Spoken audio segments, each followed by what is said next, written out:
찬양 감사합니다. 갈급함 중에 간구하고 찬송하는 이에게 하나님이 환난에서 건지시고 또 크신 종으로 함께하여 주실 줄 믿습니다. 성경 말씀입니다. 사무엘하 20장 14절부터 22절까지입니다. 성경 말씀 사무엘하 20장 14절부터 22절 말씀. 세바가 이스라엘 모든 지파 가운데 두루 다녀서 아벨과 벤마아가와 베리몬 땅에 이르니 그 무리도 다 모여 그를 따르더라. 이에 그들이 벤마아가 아벨로 가서 세바를 해오고 그 성읍을 향한 지역 언덕 위에 토성을 쌓고 요압과 함께한 모든 백성이 성벽을 쳐서 헐고자 하더니 그 성읍에서 지혜로운 여인 한 사람이 외쳐 이르되 들을지어다 들을지어다 청하건대 너희는 요압에게 이르기를 이리로 가까이 오라. 내가 내게 말하려 하노라 한다 하라. 요압이 그 여인에게 가까이 가니 여인이 이르되 당신이 요압이니까 하니 대답하되 그러하다 하니라. 여인이 그에게 이르되 여종의 말을 들으소서 하니 대답하되 내가 들으리라 하니라. 여인이 말하여 이르되 옛사람들이 흔히 말하기를 아벨에게 가서 물을 것이라 하고 그 일을 끝내었나이다. 나는 이스라엘의 화평하고 충성된 자 중 하나이거늘 당신이 이스라엘 가운데 어머니 같은 성을 멸하고자 하시는도다. 어찌하여 당신이 여호와의 기업을 삼키고자 하시나이까 하니 요압이 대답하여 이르되 결단코 그렇지 아니하다. 결단코 그렇지 아니하다. 삼키거나 멸하거나 하려 함이 아니니 그 일이 그러한 것이 아니니라. 에브라임 산지 사람 비그리의 아들 그의 이름을 세바라 하는 자가 손을 들어 왕 다윗을 대적하였나니 너희가 그만 내주면 내가 이 성벽에서 떠나가리라 하니라. 여인이 요압에게 이르되 그의 머리를 성벽에서 당신에게 내어 던지리이다 하고 이에 여인이 그의 지혜를 가지고 모든 백성에게 나아가매 그들이 비그리의 아들 세바의 머리를 베어 요압에게 던지니라. 이에 요압이 나팔을 불매 무리가 흩어져 성읍에서 물러나 각기 장막으로 돌아가고 요압은 예루살렘으로 돌아와 왕에게 나아가니라. 아멘. 오늘은 봉독해드린 사무엘하 20장 14절부터 22절을 본문으로 지혜로운 여인이란 제목으로 함께 은혜를 나누겠습니다. 오늘 본문 16절을 보면 한 여인의 다급한 외침이 들립니다. 들을지어다 들을지어다 청하건대 너희는 요압에게 이르기를 이리로 가까이 오라. 내가 내게 말하라 하노라 한다 하라. 보니 이 다급한 외침은 요압을 부르는 소리였습니다. 이 구절은 다급히 외친 그 여인을 지혜로운 여인이라고 그렇게 칭하고 있습니다. 이 지혜로운 여인의 섬김으로 동족들 간에 전쟁하여 서로 죽고 죽이는 일이 일지 않게 되었고 한 성읍이 진멸당할 그 위기가 해소되었습니다. 보면 한 사람의 반란으로 한 성이 멸망당할 위기에 처하지만 또 한 사람의 지혜로 그 위기가 해소되는 것을 보게 됩니다. 자, 그 일은 나라와 백성들 간의 동족 상잔의 비극을 유발하고 있는 그 반란의 한복판에서 일어나게 되었는데 그때 한 여인은 그 엄청난 위기를 그 지혜로 이제 해결하고 있습니다. 오늘은 이 지혜로운 여인에 대해서 함께 살필 겁니다. 그 여인의 지혜가 바로 영적 지혜이고 그리고 오늘 본문의 말씀을 통해서 간단하지만 아주 중요한 신앙적 영적 원리를 이제 발견하게 되는데 저와 여러분들이 그것을 함께 전하고 들으면서 그 영적 원리를 잘 습득하고 그 원리를 살아가는 귀한 그런 일이 있게 되기를 바랍니다. 오늘은 두 부분으로 여러분들에게 말씀을 드립니다. 첫 번째, 위기의 원인입니다. 그 위기는 단 한 사람의 죄 때문에 발생했습니다. 본문은 단 한 사람 세바를 위기의 원인으로 지목합니다. 보니 위기의 원인은 단 한 사람의 죄 때문이었습니다. 한 사람의 죄가 성을 무너뜨리게 됩니다. 자, 요압이 언덕 위에 토성을 쌓고 성읍 아벨의 성벽을 무너뜨리려 합니다. 그때 아벨 성에선 일대 큰 위기감이 이제 감돌게 됩니다. 15절입니다. 이에 그들이 벤마아가 아벨로 가서 세바를 해오고 그 성읍을 향한 지역 언덕 위에 토성을 쌓고 요압과 함께한 모든 백성이 성벽을 쳐서 헐고자 하더니 아벨 성읍의 사람들은 이제 그 자신의 성벽이 헐려 무너지고 이제 멸망당하게 되는 일촉즉발의 그 위급한 상황을 이제 만나게 됩니다. 그런데 그 위기의 원인은 바로 세바 세바였습니다. 그때 요압이 에워싼 것은 성읍이었습니다. 하지만 본문은 아벨로 가서 세바를 애우고 라고 말합니다. 요압이 에워싼 것은 바로 세바였습니다. 그 표적이 성이나 그 백성들이 아니란 말입니다. 오직 세바 한 사람을 그가 에워싸고 있는 겁니다. 자, 이 말은 우리 속담 빈대 잡으려다 조가상각 태운다 라는 말을 생각하게 하는데, 그때 요압은 세바 한 사람을 잡으려고 그 큰 성읍을 무너뜨리고 그 성에 있는 사람들을 다 멸하고자 했습니다. 보니 한 사람 때문에 온 성이 파괴되고 멸망당하게 되는 위기를 맞게 된 거였습니다. 한 사람의 죄가 여러분 성을 무너뜨립니다. 온 사람들을 진멸당하게 합니다. 이렇게 죄로 인해 성이 무너지고 멸망을 당할 땐 그 성의 상태, 평판, 그 성품, 위상 이런 것들이 다 도움이 되질 못합니다. 아벨은 오늘 본문을 보니까 지혜가 가득한 성읍이었습니다. 18절에 이렇게 말합니다. 여인이 말하여 이르되 옛사람들이 흔히 말하기를 아벨에게 가서 물을 것이라 하고 그 일을 끝내었나이다. 이는 아벨이 당시 그 시대 사람들에게 지혜로운 도움을 주었고, 그래서 주위에 아주 평판이 좋았다는 것을 말합니다. 예부터 사람들은 어려운 문제가 발생하면 아벨로 와서 그것을 해결하곤 했습니다. 옛 사람들이 흔히 말하기를 아벨에게 가서 물을 것이라 하고 그 일을 끝내었나이다. 사람들이 아벨에게 가서 물을 것이라 하고 그 일을 끝냈다는 것은 해결받았다는 겁니다. 사람들은 그때 어려운 일을 당하면 그 지혜로운 성읍인 아벨로 와서 그 해결을 받곤 했습니다. 또 아벨은 이스라엘에 화평하고 충성된 자들이 사는 성이었습니다. 나는 이스라엘에 화평하고 충성된 자 중 하나이거늘. 여인은 자신을 이스라엘에 화평하고 충성된 자라고 말하면서 요압이 지금 화평하고 충성된 자들을 멸하려고 한다라고 주장하였습니다. 또 아벨은 어머니 같은 성읍이었습니다. 19절 중반절에 당신이 이스라엘 가운데 어머니 같은 성을 멸하고자 하시는도다. 그때 여인은 요압에게 당신이 지금 이스라엘의 어머니 같은 성을 멸하고자 합니다 라고 호소했습니다. 아벨은 어머니같이 아주 따스하고 인자한 품을 가진 그런 성읍이었던 겁니다. 또 아벨은 야훼의 기업이었습니다. 하반절에 이렇게 말합니다. 어찌하여 당신이 여호와의 기업을 삼키고자 하시나이까. 여인은 아벨을 뭐라고 말합니까? 여호와의 기업이라고 말합니다. 요압이 지금 이스라엘 그 야훼의 기업을 이제 멸하고자 한다, 삼키고자 한다라고 하소연하고 있습니다. 그런데 보세요. 그렇게 지혜로운 성읍이라는 평판도, 자, 화평하고 충성된 자라는 저들의 상태도, 또 어머니 같다는 그 아주 인간적인 그 자유로운 그 성품도, 야훼의 기업이라는 그 신학적 위상도 다 소용없었습니다. 자, 평판, 상태, 성품, 위상, 죄로 인해 멸망당할 땐 다 소용없습니다. 도움이 전혀 되지 않고 있습니다. 지혜롭다는 평판, 그리고 화평하고 충성되자는 상태, 어머니 같은 성품, 야훼의 기반의 신학적 위상, 아무 소용이 없는 겁니다. 여러분, 죄는 가공할 만한 무시무시한 파괴력으로 그 어떤 조건을 갖춘 성이라도 다 파괴하고 멸망시키는 겁니다.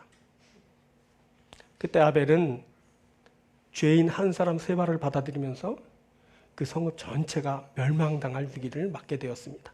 14절을 봅니다. 세바가 이스라엘 모든 지파 가운데 두루 다녀서 아벨과 벤마가와 베리몬 땅에 이르니 그 무리도 다 모여 그를 따르더라. 그때 세바가 강제와 억지로 그곳에 들어간 것이 아닙니다. 세바가 그곳에 이를 때 그곳 사람들이 적극적으로 세바를 받아들이고 그의 반역에 동참하였습니다. 아벨과 벤마가가 베리몬 땅에 이르니 그 무리도 다 모여 그를 따르더라. 그곳에 이르렀는데 그 무리들이 다 모여 그를 따랐습니다.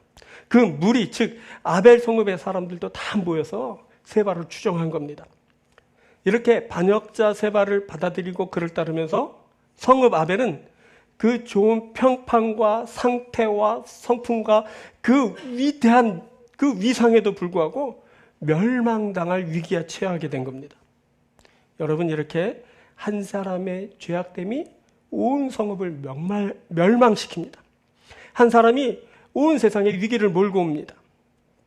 바울은 로마서 5장 12절에서 이렇게 말합니다. 그러므로 한 사람으로 말미암아 죄가 세상에 들어오고 죄로 말미암아 사망이 들어왔나니 이와 같이 모든 사람이 죄를 지었으므로 사망이 모든 사람에게 이르렀느니라.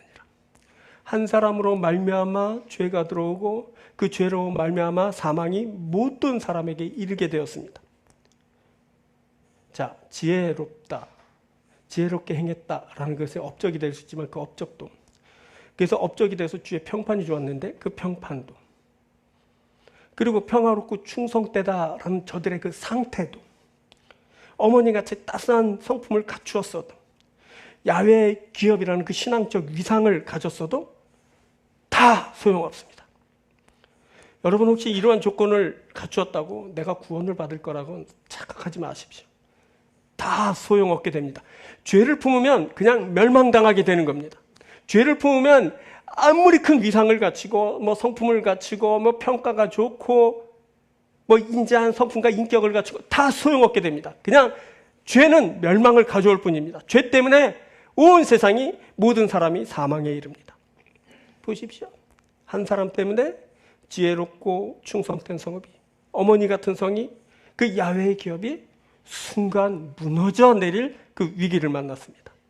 여러분, 한 사람 때문에, 죄인 그 한 사람 때문에, 반역자 그 한 사람 때문에 온 성과 백성들이 진노의 대상이 됩니다. 한 사람의 죄가 전체를 위험에 빠뜨립니다. 여러분, 이 신앙적 원리를 우리들이 알아야 됩니다. 한 사람의 불순종으로 온 인류가 죄에 속하게 되었고, 한 사람의 반역과 그 범죄함으로 온 세상에 위기가 닥치게 되었습니다. 우리가 이것을 알아야 됩니다. 우리가 어떻게 할까요? 이제 두 번째 우리가 나눌 텐데, 우리는 속히 반역의 자리에서 떠날 수 있어야 됩니다. 그리고 우리의 왕이신 하나님을 따르는 자들이 되어야 됩니다. 여러분, 우리의 왕은 우리 주 하나님이십니다. 여러분, 우리는 하나님의 백성입니다. 계속 이것을 말하고 있습니다. 지금 이 말씀을 통해서 하나님은 지금 우리가 누구인지, 그리고 우리의 왕이 누구인지를 알게 하고 우리가 지금 누구를 따르고 있는지를 알게 하는 겁니다. 이것이 바로 우리의 신앙인 겁니다. 그래서 우리들은 그 반역한 자리에서 속히 떠나고 그 죄된 우리의 모습을 극복할 수 있어야 됩니다. 그래서 온전히 하나님만 따르는 주의 백성이 되어야 됩니다. 우리는, 다시 말씀드립니다, 하나님의 백성들입니다. 할렐루야. 우리의 왕은 우리 주 하나님이십니다.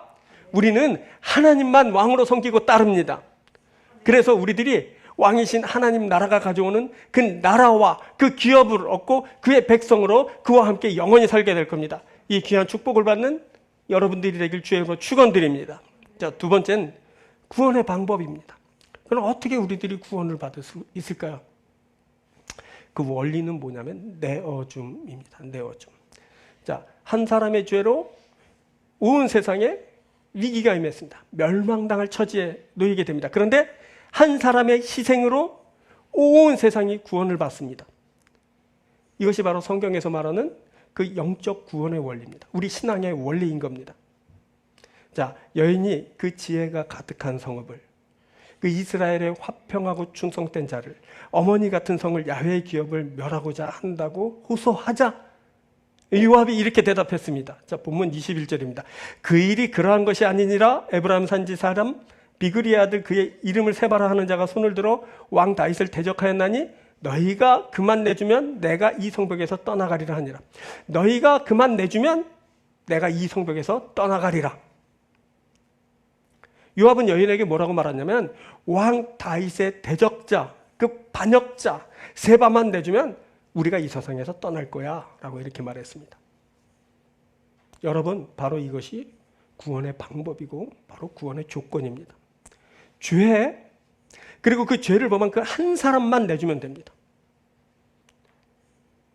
멸망의 원인이 바로 그 죄, 바로 그 죄인 때문이기 때문에 그렇습니다. 그래서 구원을 받으려면 핵심을 정확히 짚어야 되는데, 그게 뭐냐면 그 핵심 원인은 죄를 해결해야 됩니다. 죄는 어떻게 해결하냐면 그 한 사람, 죄를 범한 반역자 그 한 사람만 내주면 됩니다. 혹은 그 한 사람에게서 죄를 내줄 수 있다면 그 죄만 내주면 되는 겁니다. 그런데 이것은 거의 불가능합니다. 쉬워 보이는데요? 아니요, 불가능합니다. 불가능한 일입니다. 거의 불가능한 일입니다. 우리 세계에선 도무지 일어나기 어려운 그런 일입니다. 그것은 우리가 앞에서도 살폈듯이 아벨은 지금 세바를 왕으로 추종하고 있기 때문에 그렇습니다. 14절입니다. 세바가 이스라엘 모든 지파 가운데 두루 다녀서 아벨과 벤마가 베림 온 땅에 이르니 그 무리도 다 모여 그를 따르더라. 세바가 이르렀는데 그 무리가 다 모여 그를 따랐습니다. 지금 아벨의 왕은 다윗이 아닙니다. 지금 아벨의 왕은 세바입니다. 그런데 그 아벨 성읍이 파괴되고 무너지지 않으려면 얼마 전 새로 섬기게 된 자신들의 왕 그 세바를 내줘야 됩니다. 그 백성들이 생명을 구하려면 지금 자신들의 왕을 내줘야 됩니다. 세바를 내줘야 됩니다. 다른 방법은 없습니다. 그가 반역자이고 그가 아벨의 죄를 불려온 그 멸망을 가져온 그런 원흉이기 때문에 그렇습니다. 그만 내주면 됩니다. 그런데 왜 어렵다고요? 그가 왕입니다.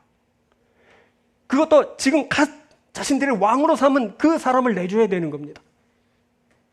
얼마나 그 떨치기 어려운지 한번 생각해 보십시오. 결코 쉬운 일이 아닙니다. 여러분, 이렇게 죄의 근원을 내주는 일은 어려운 일입니다. 몹시 어렵습니다. 그것은 왜 그러냐면 그 죄의 근원을 내가 왕으로 섬기고 있기 때문에 그렇습니다. 내 왕을 내줘야 되는 겁니다. 죄를 떨친다라는 것은, 죄를 내준다라는 것은 지금의 내 주여, 내 왕을 내주는 일입니다. 여러분, 내가 사랑하는 그것을 내줘야 되는 겁니다. 그것 없이는 하루도 살 수 없다고 생각하고 있는 그것을 내줘야 됩니다. 그것을 지금 내 인생의 의미로, 내 삶의 가치로 생각하고 있는데 그것을 내줘야 됩니다. 내 인생의 의미를 내주는 겁니다. 내 인생의 가치를 내주는 겁니다. 내 주님을 내주는 겁니다. 이제 인생의 의미가 없어질 겁니다. 가치도 사라질 겁니다. 재미도 없어질 것 같습니다. 하지만 그럼에도 생명을 얻으려면 지금 내가 섬기는 그 왕을 내줘야 됩니다. 내가 섬기는 그 의미와 가치를 내줘야 됩니다. 나의 전부인 것 같은 그것을 내주고 내 사랑을 내줘야 되는 겁니다. 그래야만 내가 구원을 받는다라고 성경을 얘기합니다. 내가 지금 섬기고 있는 내 주여, 내 왕은 반역자이고 그것은 죄며 죄의 근원인 겁니다. 그것을 내줘야 사는 겁니다. 근데 왜 어렵습니까? 그가 내 왕이기 때문에 그렇습니다. 내 의미고 가치이기 때문에 그렇습니다. 내 사랑입니다. 그거 없으면 인생에 의미가 없고 재미없어질 것 같아 도무지 내줄 수 없는 겁니다. 그래서 세상 사람들은 자기가 섬기는 그 죄를 내주지 못하는 겁니다. 쉽게 내주지 못합니다. 혼자의 힘으로는 거의 불가능한 일입니다. 한 사람이 회심하고 그 세상을 버리고 그 하나님께 돌아온다는 일은 정말 어려운 일인 겁니다. 왜 그러냐? 그들이 물들어서 그렇습니다. 반역의 죄에 물들었습니다. 반역의 죄에 물든 사람에겐 그것을 떨친다는 일은 거의 불가능한 일입니다. 그때 아벨 온 성읍이 반역자 세바를 품고 죄에 물들어 있었습니다. 지금 저들의 왕은 세바입니다. 반역자 세바가 그들의 왕입니다. 저들은 세바를 추종하면서 그동안 다윗이 가져오지 못한 새로운 신세계를 경험하게 됩니다. 우와, 이런 것도 있었네. 야, 이게 바로 인생이지. 이게 바로 사는 거지. 막 그것을 지금 만나면서 온갖 새로움을 경험하고 막 그것을 즐기는 중입니다. 그런데 살려면 그것을 내줘야 됩니다. 그 좋은 것을. 그렇게 대단한 것을 내줘야 되는 겁니다. 새롭게 자신의 왕이 된, 새롭게 만난 그 엄청난 것을 내줘야 되는 겁니다. 세바를 내줘야 됩니다. 저들이 죽어도 못 보내. 그러지 않겠습니까? 죽어도 못 보낼 만한 그것을 보내야 내가 생명을 얻습니다. 이게 바로 신앙의 원리입니다. 내어줘야 됩니다. 내 반역의 신, 그 죄의 근원인 그것을 내줘야 됩니다. 그 좋은 것을, 그 엄청난 것을, 그 가치고 의미 있다고 생각하는 것을 내줘야 됩니다. 그거 아무것도 아니기 때문에 그냥 그것은 죄며 그건 반역일 뿐입니다. 그것을 내줘야 됩니다. 그래야 내가 하나님께 다시 속하고 하나님의 백성이 되고 하나님이 가져오시는 구원을 받고 하나님의 기업을 받으며 하나님이 주신 생명을 얻게 되는 겁니다. 그때 온 성읍이 그것을 내주지 못할 때 지혜로운 한 여인이 그 성읍을 구하게 됩니다. 자, 21절 중반절부터 봅니다. 너희가 그만 내주면 내가 이 성벽에서 떠나가리라 하니라. 여인이 요압에게 이르되 그의 머리를 성벽에서 당신에게 내어 던지리라 하고 이에 여인이 그의 지혜를 가지고 모든 백성에게 나아가매 그들이 비그리의 아들 세바의 머리를 베어 요압에게 던지니라. 이에 요압이 나팔을 불매 무리가 흩어져 성읍에서 물러나 각기 장막으로 돌아가고 요압은 예루살렘으로 돌아와 왕에게 나아가니라. 여인이 지혜를 가지고 모든 백성에게 나갔습니다. 그 여인이 갖춘 것은 바로 영적인 지혜입니다. 바로 내주어야 산다라는 것은 영적인 지혜를 가지고 그 영적인 원리를 백성들에게 이제 설명하려고 합니다. 그 죄를 내줘야 됩니다. 여러분, 그 반역의 근원인 세바를 내줘야 우리가 삽니다. 그것을 백성들에게 알리고 호소했습니다. 그 여인의 그 영적인 지혜는 바로 백성들을 설득시켰고 결국 저들은 살 길을 택했습니다. 할렐루야. 정말 요압은 그가 말한 대로 세바를 내주자 순순히 그냥 물러나 버리고 말았습니다. 그런데 이 또한 쉬운 일이 아니었습니다. 자, 군사들이 지금 요압의 군사들이 뭘 했다고요? 토성을 쌌어요. 토성을 쌌는데 어디에 쌓았다고요? 언덕 위에 쌌어요. 이에 그들이 벤마가 아벨로 가서 세바를 해오고 그 성읍을 향한 지역 언덕 위에 토성을 쌓고 그 지역 언덕 위에 토성을 쌓고 그 성벽을 하려면 그보다 더 높은 그런 어떤 위치가 필요한 거죠. 그래서 그 토성을 쌓아 올렸는데 어디에? 언덕 위에. 여러분 옛날에 그 언덕 위에 토성을 쌓는다고 생각해 보세요. 토성은 흙으로 만든 성인데 언덕 위까지 그 흙을 날라야 되는 겁니다. 지금처럼 뭐 변방한 기구가 있었겠습니까? 그 옛날에 다 사람이 지고 날랐을 텐데 성벽을 쌓을 정도로 성을 쌓을 정도로 흙을 지어 날리려면 얼마나 그 고되고 얼마나 오랜 기간이 소요됐을지를 생각해 보십시오. 그리고 성을 쌓았는데 뭐 그것이 점도가 밀도가 어떤지 모르겠는데 그거를 이제 성을 쌓아 올린다는데 시멘트도 아니고 그것을 어떻게 쌓았을까? 하여튼 뭐 그때 당시에 그 어떤 노하우로 그렇게 했을 겁니다. 그 작업은 결코 쉬운 일이 아닙니다. 그런데 그것을 지금 다 포기하고 철수하는 겁니다. 칼을 뽑았으면 무라도 잘라야 될 텐데 칼을 딱 뽑아놓고는 다시 칼집에 놓고 가자. 그리고 돌아서서 간 겁니다. 성벽을 쌓아놓고도 활용하지 못하고 그냥 물러섰습니다. 그동안의 수고와 노력을 다 포기하고 돌아가는 겁니다. 그런데 여러분 그렇게 했습니다. 왜? 어떻게? 그것은 목적을 이루기 때문에 그렇습니다. 저들의 목적은, 요압의 목적은 뭡니까? 군사들의 목적은 성을 무너뜨리는 것이 아닙니다. 그 성읍의 사람을 진멸시키는 것이 아닙니다. 오직 반역자 세바를 처단하는 것이었습니다. 세바만 해결되면 그냥 반역은 절로 해결되는 겁니다. 그래서 저들은 물러설 수 있었습니다. 여러분 이렇게 반역의 주체인 그 죄를 해결하면 이런 일이 일어납니다. 정말 어려울 것 같고 뭐 죽을 것 같지만 죄만 해결되면 살게 되는 겁니다. 여러분 멸망은 한 사람의 죄로 말미암습니다. 우리의 위기는 그 나의 죄 때문입니다. 그 죄로 말미암아 사망이 나에게 혹은 모든 사람에게 이르게 된 겁니다. 그래서 죄를 해결하면 나를 사망에 이르게 하는 그 일도 중단되는 겁니다. 살려면 죄를 해결해야 됩니다. 여러분 토성을 높게 쌓고 뭐 이런 거 아닙니다. 내 몸을 강하게 하고 나를 뭐 똑똑하게 지식을 갖추고 뭐 물자를 많이 확보하고 이거 아닙니다. 나를 도울 사람을 많이 뭐 준비해 놓고 이거 아니고요. 뭐라고? 죄를 해결해야 되는 겁니다. 그러면 중단되게 됩니다. 자, 로마서 계속 보는데요. 로마서 5장으로는 많이 봅니다. 17절 봅니다. 한 사람의 범죄로 말미암아 사망이 그 한 사람을 통하여 왕노릇하였은즉 더욱 은혜와 의의 선물을 넘치게 받는 자들은 한 분 예수 그리스도를 통하여 생명 안에서 왕노릇하리로다. 한 사람을 통하여 사망이 왕노릇했어요. 그런데 어떻게 됐어요? 한 분 예수 그리스도를 통하여 생명 안에서 왕노릇하게 되는 거예요. 할렐루야.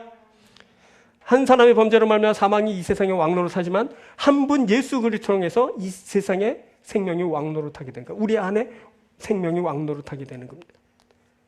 여러분 사람이 죄 때문에 사망에 이르게 되지만 사람이 그것을 스스로 해결하지 못했습니다. 결국 다른 대체 희생이 필요하게 되었죠. 그래서 구약에는 짐승의 희생으로 짐승을 잡아 자신의 죄를 대속하려고 짐승의 피를 내서 하나님 앞에 제사를 드렸다고. 그래서 자신의 죄를 대속받았어요. 하지만 이제는 다르죠. 신약 시대는 예수 그리스도의 그 희생으로 그 십자가로 그 의로운 행위로 말미암아 죄사함을 얻고 생명을 얻게 되었습니다. 자, 5장 18절 이렇게 말합니다. 그런즉 한 범죄로 많은 사람이 정죄에 이른 것 같이 한 의로운 행위로 말미암아 많은 사람이 의롭다 하심을 받아 생명에 이르게 됩니다.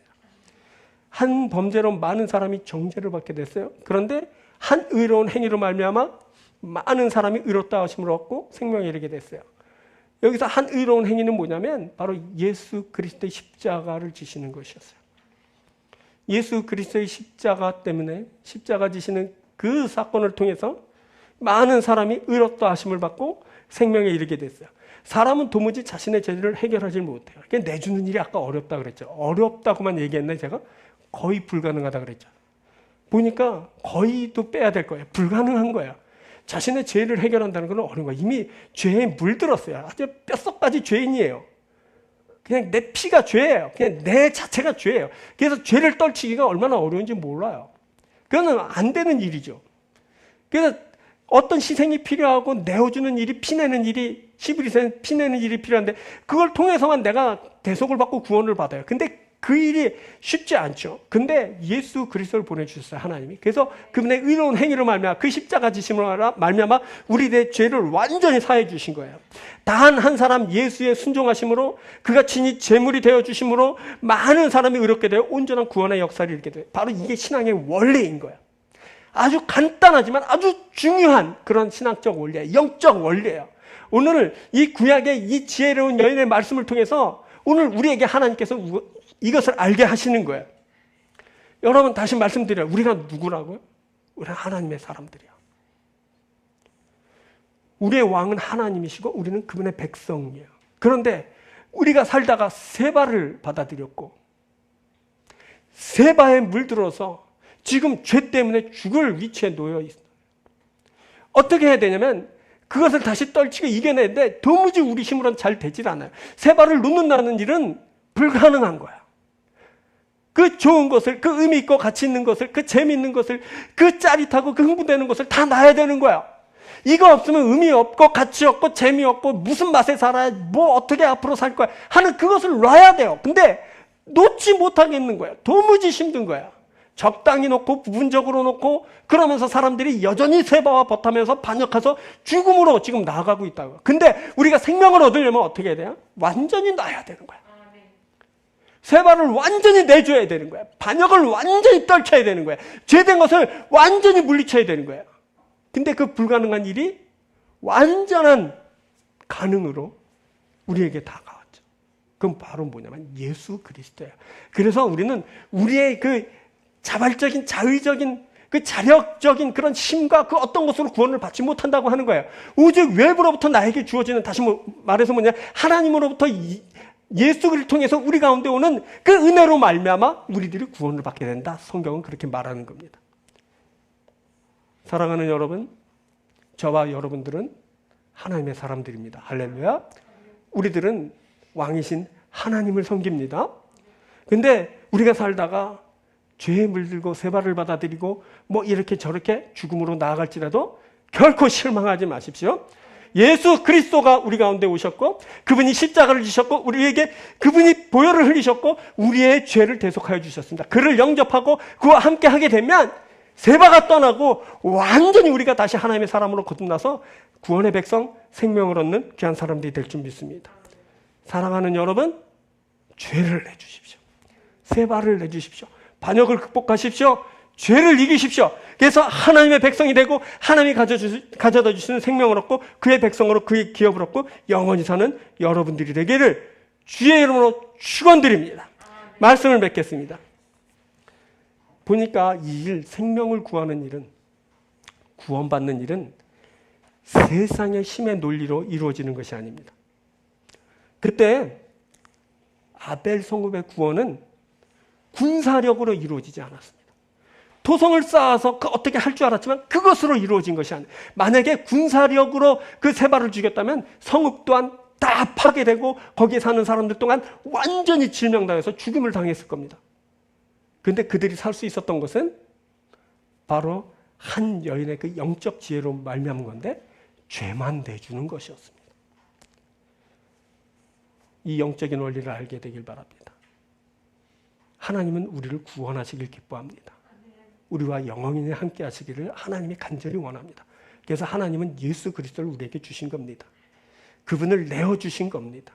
그래서 이제 우리 가운데 있는 죄를 쏙 뽑아 이제 완전히 해결하여 주신 겁니다. 여러분, 예수 그리스도께서 우리들을 위해 자신을 내어주셨습니다.